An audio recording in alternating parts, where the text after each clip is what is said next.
accountability, and a culture that clearly is not working. Brian be shining for mayor. I mean, I'll be straight up, man. So that was actually the second time that Mayor Quinton Lucas has made a comment about me being mayor or in or in some type of office capacity for Kansas City. He said it the first time at the end of last year. When I was at an event, it was a Christmas event outside on Swope Parkway. The shops on Blue Parkway.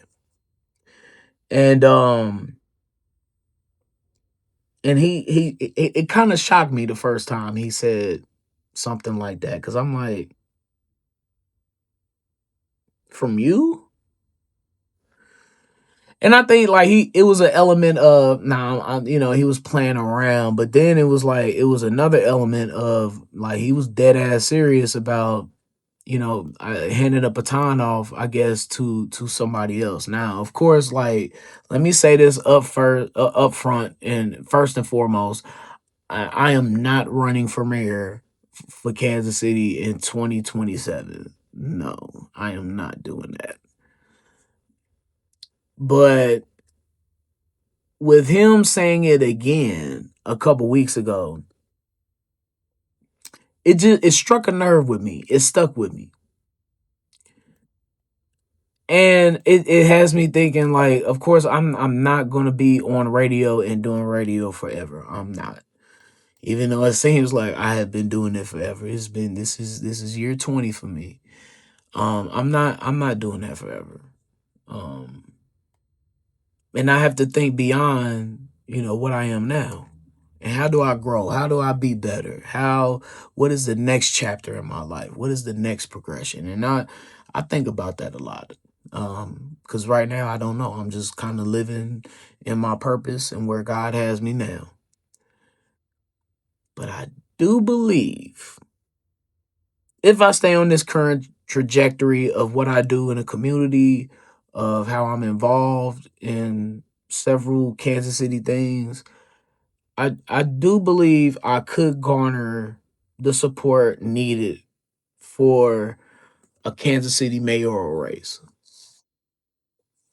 I have 20 plus years of public trust in Kansas City with daily access to the common man, to everybody, to everyday people, to through radio and events and remotes.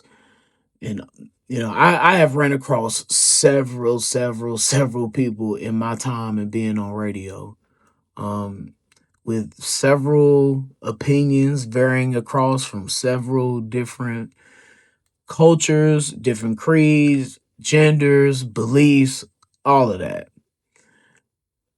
And that is a lot of responsibility. Like, it's a lot of responsibility to run a household. But to run a city, like that's a whole different atmosphere. That's a whole lot of responsibility for one person. You're making decisions daily for thousands of people that would affect their lives. So you got to be very careful with how you approach things. You have to be very careful with how you talk. You have to be very careful with your stances and with the sensitivity of not just you and the people who are in your community, but for all communities in Kansas City. That encompasses the communities you don't like. That encompasses the communities that you've never been to, the ones you're not familiar with that you got to get familiar with. So that, like, the responsibility is massive. So, but my brand will be rooted in accountability, culture, and of course what's best for Kansas City. So, this, I can't just commentate anymore. I just can't just give my opinion. I would have to shift from like personality to making policy now. But I do have experience. A lot. I have a nice personality. Nah, man, I got plenty of experience hosting civic events and being in the public spotlight. But what in the hell would this look like? What would we see what Brian B. Shining looks like? But what would Mayor Brian Brooks look like?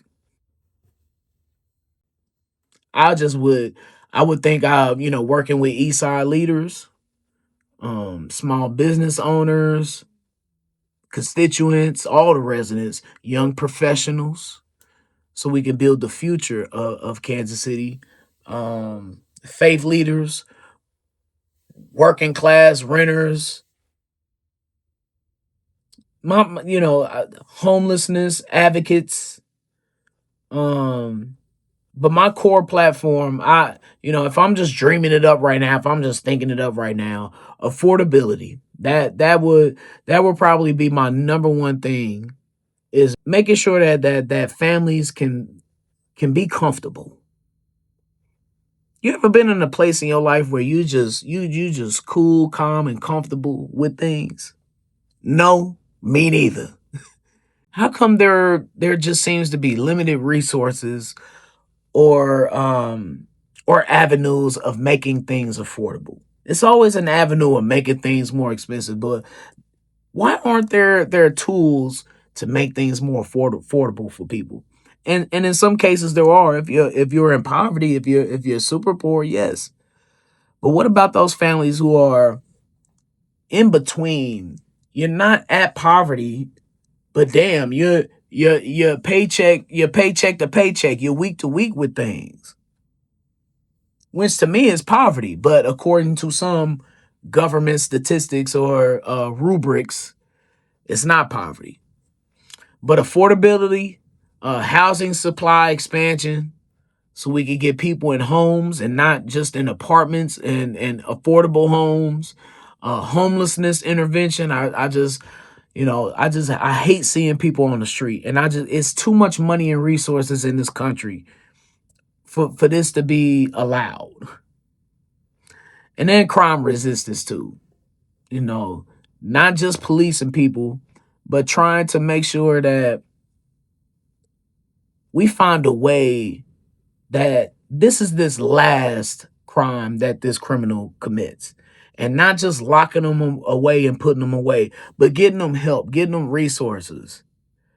When people come out of incarceration and they jump back into this wild ass, crazy ass world, you think they're okay?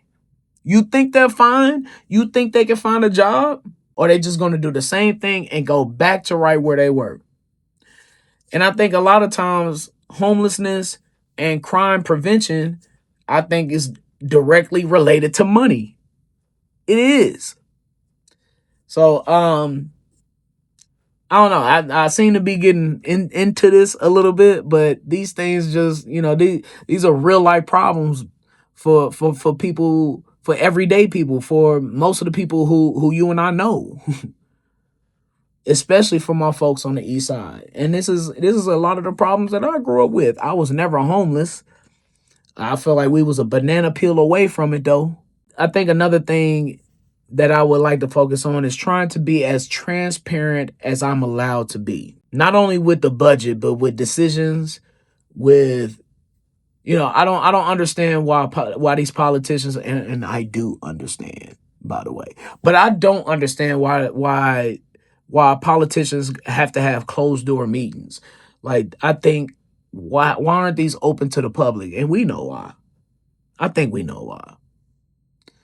But I would want to be as transparent as possible, because I will be mayor of the city, but this isn't my city. This is our city.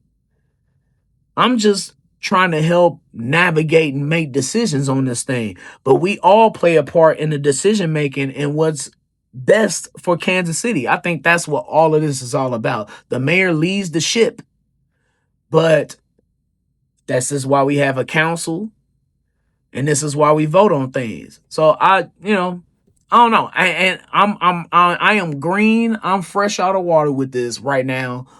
As of February of 2026, I may not know what the hell I'm talking about.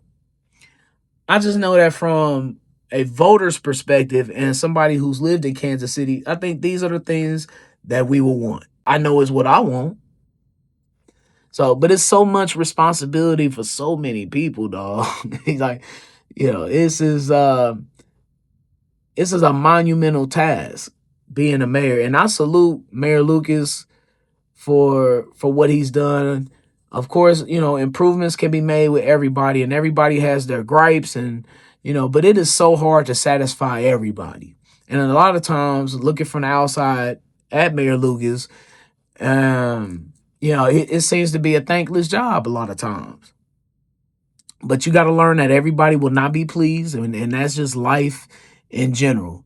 You got to learn how to deal with the highs and the lows of life and the ups and downs, and trying to make sure that you're even keel. I think that's what's part of being a good leader, is making sure that them celebrations ain't too high, and making sure that you don't come down on yourself when times get rough a little bit. But people always have their opinions. People will just say anything with no notes, with no information. They don't even know you, and they have something to say about you. It's crazy. But would I want to do it? Again, definitely not in 2027, but I won't rule out ever running for mayor. Definitely not in 27, but in 2035. Whoa, brother, whoa. Now, you got too much dip on your chip.